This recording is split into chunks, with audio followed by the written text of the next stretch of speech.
Nanded Urdu news YouTube channel को subscribe जरूर करें और बेल आइकन को क्लिक करें। बेल आइकन को क्लिक करने से होगा ये कि आपको लेटेस्ट न्यूज़ अपडेट की नोटिफिकेशन मिलती रहती है। तो भारत हॉस्पिटल का मकसद आपकी सेहत कहाँ मिलेगा? भारत मेडिकल पर मिलेगा। भारत मेडिकल पर सब मिलता है।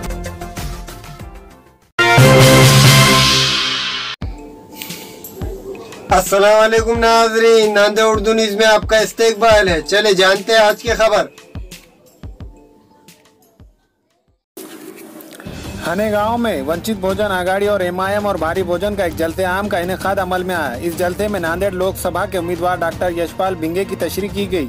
इस जलसे में मुकर्रीरीन ने आने वाले लोकसभा और विधानसभा इलेक्शन में फिरका परस्तों को रोकने और सेकुलर ताकतों को इलेक्शन में जीत दिलाने पर जोर दिया। इस मौके पर एमआईएम के जिला सदर फिरोज लाला ने वंचित बहुजन आघाड़ी के लोकसभा उम्मीदवार डॉक्टर यशपाल भिंगे के हक में वोट डालने की अपील की। इस मौके पर एमआईएम के जिला सदर फिरोज लाला और हैदर पटेल, डॉक्टर आमिर हकीम, शाहिद भाई, शब्बीर भाई और वंचित बहुजन आघाड़ी के लोकसभा उम्मीदवार डॉक्टर यशपाल भिंगे के अलावा सैकड़ों कारकुनान मौजूद थे। आता लोकसभा लागणार आहे, त्याच्या अगोदरच नांदेडचा वंचित बहुजन आघाडीचा उमेदवार डिक्लेअर झाले असल्यामुळे आम्ही गाव पातळीपर्यंत जात आहोत। सगळ्या 18 पगड जातींना, आमच्या मुस्लिम बांधवांना सगळ्यांना हे सांगतो आहोत की येणारा काळ अतिशय कठीण आहे। त्यामुळे 70 वर्षाच्या लोकशाही व्यवस्थेमध्ये ज्या आपल्या जगण्याची पडझड झाली ती पडझड कुठेतरी थांबली पाहिजे। आमच्या लेकरांचं भविष्य हे घडलं पाहिजे। याच्यासाठी निर्णय प्रक्रियेमध्ये योग्य माणसं, आपली भूमिका मांडणारी माणसं, आपल्या प्रश्नांचा आवाज बनलेली माणसं ही लोकसभेमध्ये आणि विधिमंडळामध्ये गेली पाहिजेत। ही आपली भूमिका आहे। आणि 18 पगड जमातीमध्ये, जातीमध्ये, झोपडीपर्यंत, गरिबांच्या वस्तीपर्यंत ही लोकशाही नेऊन पोहोचवायची आहे। लोकशाहीचं सामाजिकीकरण करायचं आहे आणि त्यासाठी आदरणीय बाळासाहेब आंबेडकर आणि बॅरिस्टर असदुद्दीन ओवैसी साहेब यांचे हात आपल्याला मजबूत करायचे हे सांगण्यासाठी आम्ही आज हानेगाव नगरीमध्ये आलो होतो।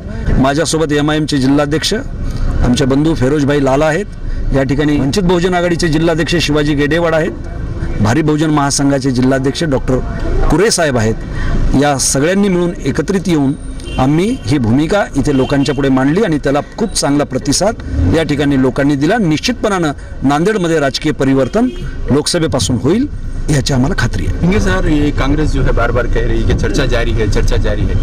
अगर इन फ्यूचर कांग्रेस के साथ प्रकाश आंबेडकर साहब की अगर युति हो जाती है तो आपका पक्ष क्या होगा सर? इसका जवाब 17 तारीख को जनाब बाला साहब आंबेडकर साहब ने पत्रकार परिषद में दिया था नांदेड़ में, क्योंकि कांग्रेस के पास अभी उम्मीदवारी नहीं है। एक पत्रकार ने पूछा कि भाई उनके बेगम साहब है, तो बाला साहब ने वहाँ जवाब दिया है, वो यूट्यूब पे भी है, आप देख सकते हैं कि हाँ वो उम्मीदवार नहीं हो सकता। उनके पास अगर उम्मीदवार नहीं है तो अभी तक जिस धनगर समाज ने उनके पिताजी से लेकर उनके भतीजे तक सबको वोट दिया है, उस धनगर समाज से, वो पिछड़ा समाज से अगर एक उम्मीदवार, वो भी उच्च शिक्षित उम्मीदवार है, प्रामाणिक है, अगर वो उम्मीदवार आप कबूल करते हैं तो ही फिर यहाँ पे उनकी युति हो जाएगी। ये उन्होंने साफ कर दिया था। इसलिए हमें जो आदेश असदुद्दीन ओवैसी साहब ने दिया है, बाला साहब आंबेडकर साहब ने दिया है, तो उस आदेश को लेके हम लोगों में जा रहे हैं और ये इलेक्शन हम पूरे जोरों से हम लड़ेंगे और जीतेंगे। आज वंचित बहुजन आघाड़ी के नांदेड़ जिले के लोकसभा के उम्मीदवार मेरे बड़े भाई आली जनाब डॉक्टर यशपाल भिंगे साहब, वंचित बहुजन आघाड़ी के जिलाध्यक्ष शिवाजीराव गेडेवाड़, भारीप के जिलाध्यक्ष डॉक्टर संगरत्न कुरे साहब, ये तमाम वंचित बहुजन आघाड़ी के घटक पक्ष के तमाम जिम्मेदारों के साथ आज नांदेड़ ज़िले के देगलूर तालुके के अंदर कावड़गांव, झरी और करड़खेल और हनेगांव, ये नरसी अल्हम्दुलिल्लाह बड़े पैमानों पे सभा हुई और एक लोगों के अंदर एक परिवर्तन का माहौल है।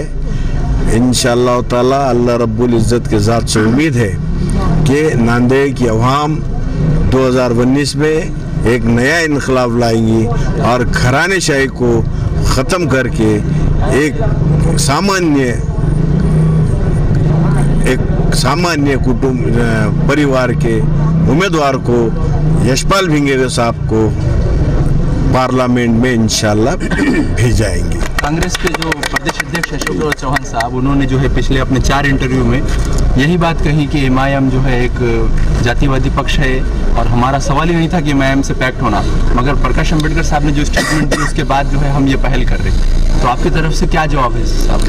मैं तो यही कहूँगा कि कांग्रेस जो हमको क्रिमिनल कहती है, रियासत महाराष्ट्र के अंदर, अगर मैंने इससे पहले भी कई उदाहरण है, लातूर महानगर पालिका में भाजपा के साथ कांग्रेस की आघाड़ी है, हिमायतनगर नगर पालिका में है, औरंगाबाद जिला परिषद में है, यानी अहमदनगर में जो परसों राष्ट्रवादी कांग्रेस और भाजपा की आघाड़ी, यानी कि ये खुद एक कम्युनल जहनियत रखने वाले हैं। और मैं ज़्यादा उनको अशोक जो चौहान जो कह रहे हैं उनको मैं ज़्यादा वो नहीं करता हूँ, क्योंकि रियासत महाराष्ट्र में उनकी अहमियत नहीं है। ये रियासत महाराष्ट्र से लेके केंद्र तक अपनी अस्मिता को ख़त्म करने वाली है कांग्रेस पार्टी के। रियासत महाराष्ट्र के अंदर सिर्फ 2 ही खासदार है, उन्होंने इतनी बड़ी बातें नहीं करना चाहिए। ठीक है, तो फिर क्या भविष्य रहेगा खासदार? नहीं, क्या लगा एमआईएम का किस भूमिका में? नहीं, एमआईएम हम भी बता रहे हैं कि भाई जिस तरह से कुलीन मजलिस इत्तेहादुल मुस्लिमीन के सदर अलहज बैरिस्टर असुद्दीन अवैसी साहब ने कहा है, खुले मन से कहा है, हमने खुले दिल से कहा है, अगर हमारे बड़े भाई आदरणीय एडवोकेट प्रकाश अंबेडकर साहब को उनके इज्जत के मुताबिक अगर उनको ओहदा दे दिया जाए, उनके वो हिसाब से अगर उनको सीटें दे दी जाए, तो इंशाअल्लाह ताला मजलिस इनके डायस पे नहीं बल्कि अलग मीटिंग्स करके, अलग जलसे करके उनकी तायद करेंगे। ये खुले अल्फाज में कहा था। तो यकीनन पार्टी हाईकमांड है, पार्टी हाईकमांड का डिसीजन है, वो बिल्कुल हम करेंगे।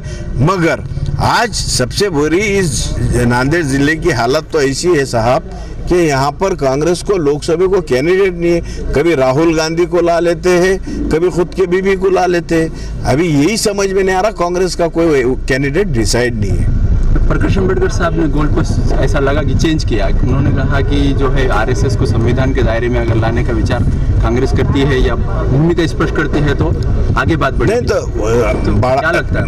मैं यही बताना चाहूँगा कि पिछले 70 सालों से ओबीसी, दलित और मुस्लिम समाज ने इनको एक हाथी सत्ता दी थी और इनको इख्तिदार में हमने रखे थे। अगर आज यकीनन खुद को सेक्युलर कहने वाली अगर कांग्रेस और राष्ट्रवादी कांग्रेस अगर खुद को सेक्युलर कहती है, तो हमारी डिमांड कोई नाजायज नहीं है कि उन्होंने मैनिफेस्टो के अंदर आरएसएस के खिलाफ जो कार्रवाई करने का, उन पर बैन लाने का एक उन्होंने विषय लेना चाहिए। वो इशू अगर वो सब्जेक्ट लेते हैं तो यकीनन हमको भी लगेगा कि कांग्रेस सही में सेक्युलर है या नहीं है। ये आप आने वाले दिनों में आप लोगों को पता भी चलेगा कि हम तो इस देश के संविधान को मानते हैं और लोकतंत्र को मानते हैं, और इस देश के संविधान ने हमको जो अधिकार दिया है, इख्तियार दिया है, वो हम एक हाथ में संविधान और दूसरे हाथ में हम अपने कुरान को भी लेकर चलते हैं। यानी कि इस देश के अंदर संविधान सबसे बड़ा है। अगर कांग्रेस देखेंगे कि कितने दिनों के अंदर ये अमेंडमेंट करती है उनके मैनिफेस्टो के अंदर। हमारे यहाँ मुख्तलिफ कंपनियों के इलेक्ट्रॉनिक्स और प्लास्टिक के तमाम सामान और फर्नीचर दस्तियाब है। एक मरतबा तशरीफ लाकर खिदमत का मौका दे। प्रोपराइटर हाफिज मदरुल्लाह बेग, अदर Baig, Albarkat home appliances, furniture and electronics, टायरबोर्ड, देगलू नाका, नांदेड़।